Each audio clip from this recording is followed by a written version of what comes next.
Welcome to the Deep Dive, your shortcut to getting informed, packed with surprising facts, and hopefully enough humor to keep you listening. Hopefully. Have you ever wondered why, some people seem to just effortlessly grow from feedback, while others, well, they just can't seem to hear it? Mm-hmm. Or maybe why you sometimes struggle to offer advice, even when it feels really needed? Yeah, that happens. Today, we're unlocking some ancient wisdom that sheds a really surprising light on these very human challenges. It really does. We're diving deep into parts of the five Anumānasuttaṃ, Right. which translates to something like the discourse on inference or maybe self-observation. Something along those lines, yeah. Inference, observation, it's from the Pali Canon. Okay, the Pali Canon. So that's the main collection of teachings in Theravada Buddhism. Exactly. And this particular text was spoken by Venerable Mahāmoggallāno. He was one of the Buddha's chief disciples, really known for his insight into the mind. Wow. Okay, so our mission here for this deep dive is to really dig out that practical wisdom for self-improvement, for building better relationships.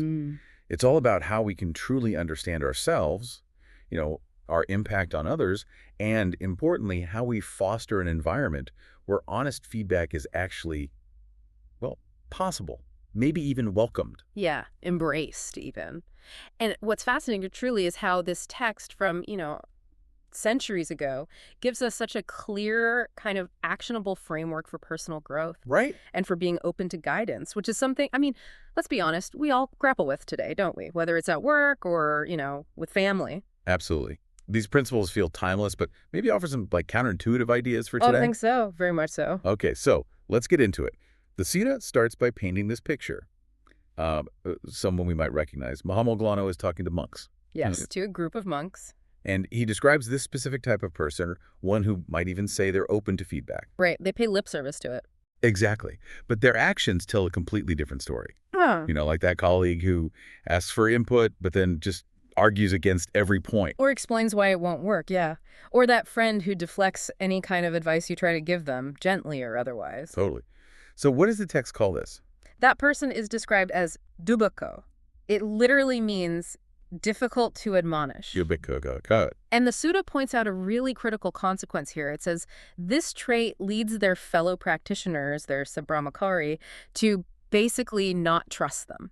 Oh, wow. Yeah, they don't think they're worth advising because, well, what's the point if it just bounces off? It actually damages the relationship. That makes sense. It's not just about them not growing. It actively pushes others away. Yeah. So what are these qualities, the Vakasakario Dhamma, as the Sutta calls them? Right, the qualities that make one difficult to admonish. Yeah, what does that actually look like in, real life? Well, the Sutta lists several key things. It starts with papicho hoti, papikana ichana vasagato. Okay, what does that mean? It means having bad wishes, basically, or being easily swayed by them. So their motivation isn't coming from a good place, like genuine kindness. It might be ill will or something else. Got it. Not acting from kindness. What else? Then there's atukasaka hoti paravambi. That's being self-exalting and disparaging others. The classic, I'm great, you're not. Pretty much. Thinking highly of yourself while putting others down subtly or, not so subtly. Right. And then a big one, kodhano hoti kodhabibuto. Angry and just, overcome by anger. So not just feeling angry sometimes, but being totally controlled by it. Exactly. It consumes them. They can't see past it. Okay. And you mentioned how they react to feedback specifically. That sounds crucial. Oh, absolutely. This is where, as you said, it gets really telling. The sutta details these defensive reactions. One is kudito korakena kotakat paifarati. Retaliating. You give feedback, they hit back, maybe personally. Coach. Okay.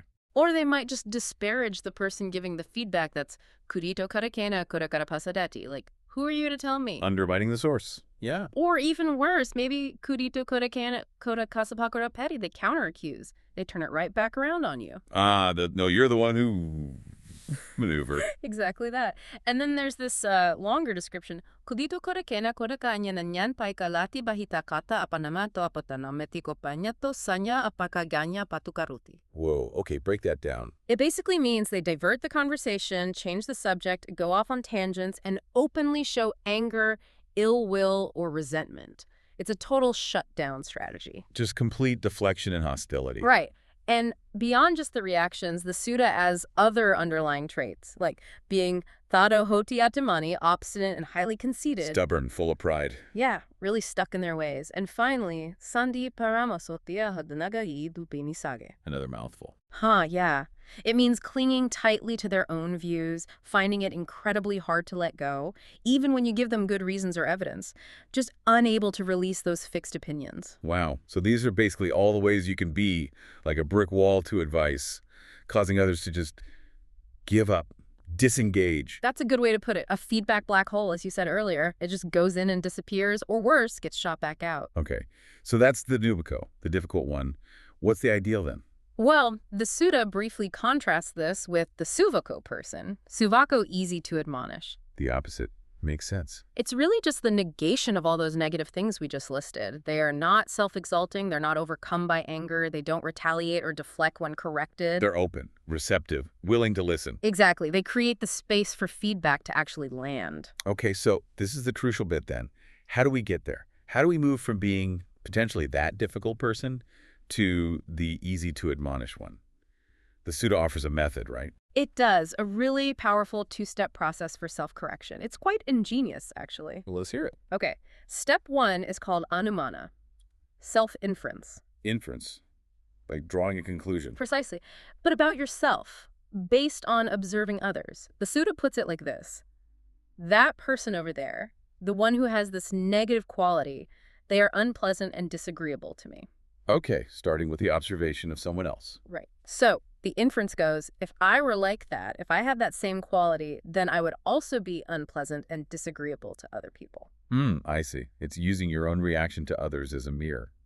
That's clever. Yeah. It kind of bypasses the ego's defenses, doesn't it? It really does. Instead of saying you are bad, it starts with that person's behavior bothers me, and then asks, what if I do that too?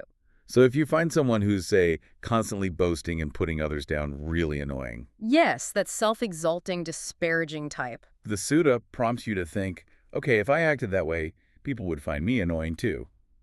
It uses your own aversion as the motivation. Exactly. That's the core of it. And the goal is very clear. Knowing this, recognizing this potential in yourself, you should generate the thought, I will not be like that. I will not have that quality. Okay. It's about leveraging that discomfort with others' flaws to fuel your own change, which, makes you wonder, how often do we actually do that? We're quick to judge others, but do we apply that same critical lens back onto ourselves using this kind of logic? That's a really good question. Probably not often enough. Yeah. Okay, so that's step 1, Anumāna, self-inference. What's step 2? Step 2 is Pakavekana, consistent self-review or self-examination. So it's not just a one-off thought. Not at all. This is about making it a regular practice. Diligence is key here. You need to frequently, maybe even daily, ask yourself, am I currently showing this negative quality? Am I being self-exalting right now? Am I overcome by anger? Okay, actively checking it. Yes. And then there are 2 paths based on the answer. Yeah. If you review yourself and the honest answer is yes, I am exhibiting this quality, then the sutta is quite direct. What does it say? It says you must strive to abandon those unwholesome qualities right away. It's an immediate call to action. No procrastinating. Okay, identify and act. What if the answer is no? Well, if you review yourself and you honestly know, no, I am not currently caught up in that negative quality, then the instruction is different. What then? Then it says you should dwell in joy and gladness. Oh, interesting. Yeah. Not just relief, but actual joy. Yes. Acknowledge the progress, feel good about it, and crucially, keep training yourself day and night in wholesome qualities. It's about reinforcing the positive, not just avoiding the negative. So it's about continuous, honest self-assessment, building an internal feedback loop, like you said, instead of just waiting for someone else to maybe, possibly point something out. Exactly. Taking responsibility for your own clarity and growth. Now, I remember reading there's a really vivid analogy at the end of this teaching. Oh, yes. It's a beautiful way to tie it all together. Really drives the point home. Tell us about it. Okay, so imagine a young person, maybe a man or a woman, someone who's fond of adornment, likes looking nice. Right. And they look at their reflection. Maybe it's in a perfectly clean, shiny mirror, or even just a bowl of clear, still water. Okay, checking their appearance. Exactly. Now, if they see any dirt or smudge or, any kind of blemish on their face in that reflection, what do?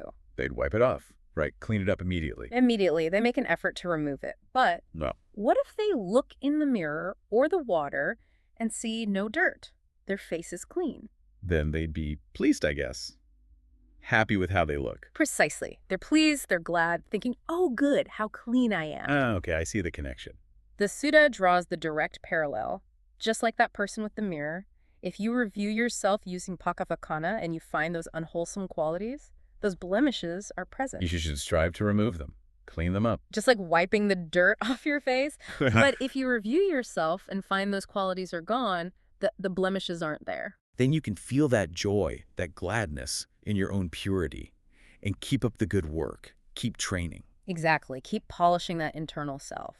It just hammers home that this whole process, this self-reflection, it's not meant to be about beating yourself up. Right. It's not self-punishment. No, it's about clarity, seeing clearly, and then engaging in that diligent, mindful effort towards becoming a better version of yourself. It's an ongoing, active thing, like keeping that mirror clean so you can always see accurately. That's, wow.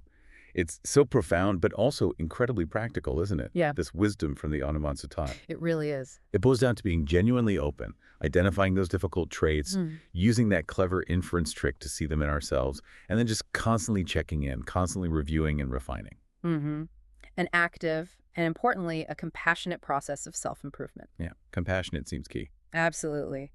And this ancient deep dive, really, it offers this kind of universal blueprint for personal accountability, for ongoing growth. Universal, yeah. Yeah. It doesn't feel tied to just one time or place. Not at all. It highlights that genuine self-improvement has to come from within, through that honest observation, that consistent effort. And the outcome isn't just personal satisfaction or joy. Right, it affects others too. Big time. Yeah. It leads to more harmonious, more trusting, just, better relationships with everyone around us. Well, thank you for joining us on this really insightful deep dive into the ancient art of self-correction. My pleasure. It's fascinating stuff. It really is. So a final thought for you, the listener, to mull over. How clear is your mirror right now? And what blemishes, or perhaps what clarity, might you discover if you really took the time to look?